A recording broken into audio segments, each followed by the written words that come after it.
नमस्कार दर्शक बंधु आपणकर जदि मकर राशि होइथाए तेबे एही भिडियोटी आपणक पई बहुत अधिक गुरुत्वपूर्ण रहिचंती। एही जुलाई मास 27 तारिख दिन शनि हेउछंती बकरी। आगामी डिसेम्बर मास 11 तारिख पर्यंत शनि रहिबे बकरी स्थिति रे। आपणक उपरे कोन पड़िबो एहार प्रभाव, केउ क्षेत्र रे हेबे आपण भाग्यशाली, केउ क्षेत्र रे आपणको हेबाकू पड़िबो हटहटा, केउ क्षेत्र गुड़िकरे आपणको रहिबाकू पड़िबो सतर्क। संपूर्ण तथ्य आपणको एही भिडियो रे विस्तृत भावरे जणाइबी। एही शनिकर बकरी चलन आपणको पाद तळु माटी मध्य खसाई देई पारे। आपणकर राशिटी मकर हेले मध्य मकरर 3 गोटी नक्षत्र मध्यरु गोटिए नक्षत्रर व्यक्ति विशेष मानकु मिली पारे राजयोग एवं अन्य 2 गोटी नक्षत्रर व्यक्तिंक जीवन हेबाकु जाउछि नर्क। शनिकर एही बकरी हेबाटी आपणक पई समस्या आनिबो ना सुजोग आनिबो ताहा आगकू विस्तृत भावरे आपणक नक्षत्र अनुजाई आलोचना करिबा। तेबे देखंतु मकर राशि 3 गोटी नक्षत्र रहिछि। उत्तराषाढ़ा मकर राशि 21/10, श्रवणा मकर राशि 22/10, धनिष्ठा मकर राशि 23/10। तेबे एही 3 गोटी नक्षत्रर व्यक्ति विशेष मानकु भिन्न भिन्न प्रभाव प्राप्ति हेबा पाई जाउछि, किंतु गोटिए नक्षत्रर व्यक्ति विशेष माने बहुत अधिक भाग्यशाली रहिबे।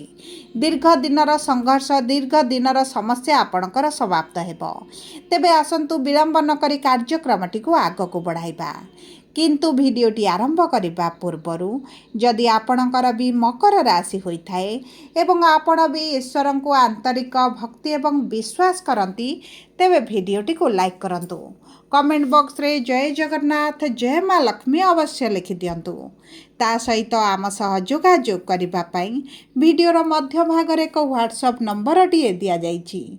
जो नंबर साहाय्य रे आपण आम सह जोगाजोग करी निजर नूतन कुंडली प्रस्तुत करि परिबे, कुंडली विश्लेषण कराई परिबे, किंबा आपणकर चाकरी, विवाह, व्यवसाय, प्रेम संपर्क, शिक्षा, स्वास्थ्य, संतान को नहीं किछि समस्या रहिछि ताहार सहजरे एवं स्वल्प मूल्य रे समाधान करि परिबे। सेतिपई आपण आम सह भिडियोर शेष पर्यंत जोड़ी होई रुहंतु एवं व्हाट्सएप नंबर माध्यम रे आम सह जोगाजोग करी खूब कम मूल्य रे आपणक समस्यार समाधान करंतु। एबे आसंतु कार्यक्रमटी को आगको बढ़ाइबा एवं जानिबा शनिकर बकरी चलनर प्रभाव आपणक उपरे केमिति रहिबो। एबे आसंतु जानिबा उत्तराषाढ़ा मकर राशि 21/10 मकर राशिर व्यक्ति विशेष मानकर सूर्य हेउछंती नक्षत्राधिपति एवं विराजमान करिछंती आपणकर सप्तम भावरे एवं शनि हेउछंती आपणकर राश्याधिपति एवं हेबाकू जाउछंती बकरी विराजमान करिछंती तृतीय भावरे। जो कारणरू बकरी हेबा कारणरू आपणकर द्वितीय भावकू धनर भावकू मध्य प्रभावित करिबे।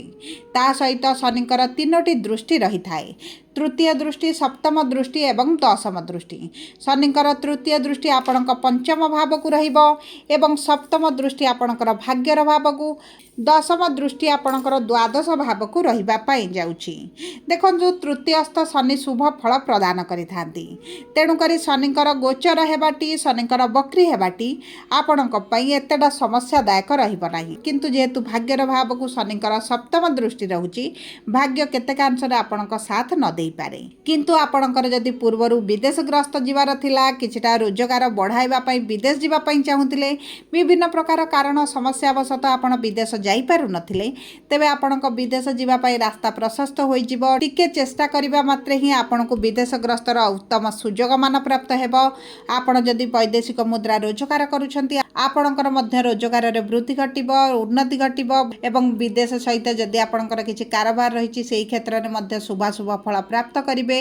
किंबा जदि आपण विदेश रे रहउछंती, घर ठारू दूर रे रहिछंती, कोनोसी कारण को नै आपण चिंताग्रस्त रहउछंती, परिवार को नै, कर्मक्षेत्र को नै, तेबे मध्य सेही चिंता गुडिक आपणकर धीरे धीरे दूर हेबा आरंभ होई जिवो।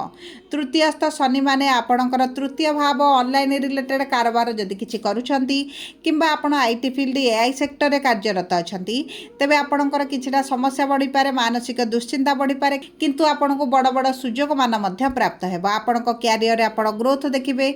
एवं देखंतु जो माने सरकारी चाकरी पई चेष्टा करूछंती आपणक पई मध्य उत्तम सुजोग मान प्राप्त हेबो।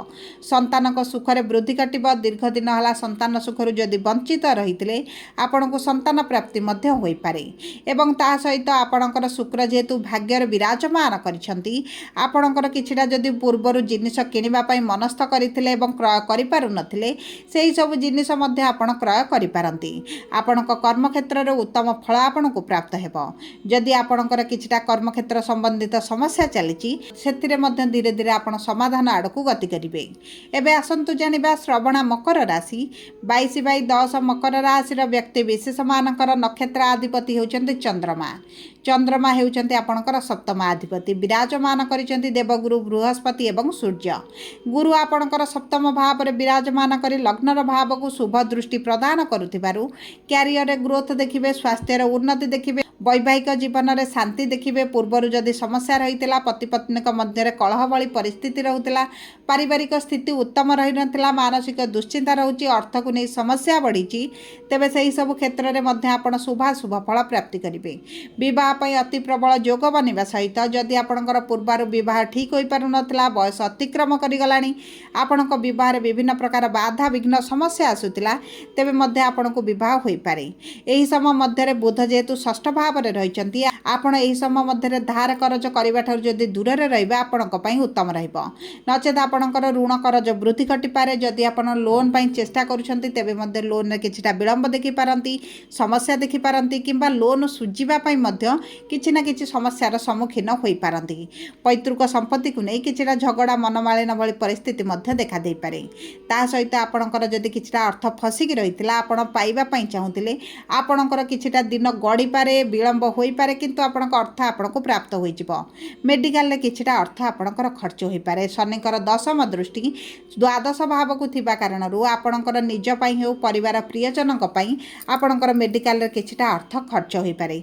से दिग प्रति आपणको दृष्टि देबाको पड़िबो एवं ताहा सहित आपणकर एही समय मध्य अजथा खर्च गुड़ाई वृद्धि पाइबो एवं आपणक बाणी उपरे किछिटा ध्यान देबाको पड़िबो कारण द्वितीय भाव रे राहु विराजमान होइचंती। शनिकर वक्री प्रभाव पडुतिबारु आपणकर बाणी को नहीं कौन व्यक्ति माने खराब अर्थर नहीं खराब मीनिंग रे नहीं आपण को समालोचनार शिकार मध्य करि पारंती।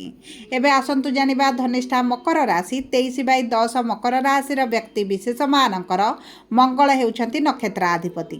मंगल पंचम भाव रे विराजमान करिसंती। जदि आपणकर पूर्वरु शिक्षा क्षेत्र रे समस्या रहितला विद्यार्थी माननकु विभिन्न गुडे समस्यार सम्मुखीन हेबाकु पडुथला चाकरी पई बारंबार चेष्टा करी चाकरी प्राप्ति होई पारु नथिला तेबे आपणको आगो चाकरी प्राप्तिर उत्तम सुजोग मान प्राप्त हेबो। पूर्वरु जदि चाकरी पे अप्लाई करिसंती तेबे मध्य आपनको कोनोसी ना कोनोसी स्तर रे चाकरी प्राप्त होई पारे।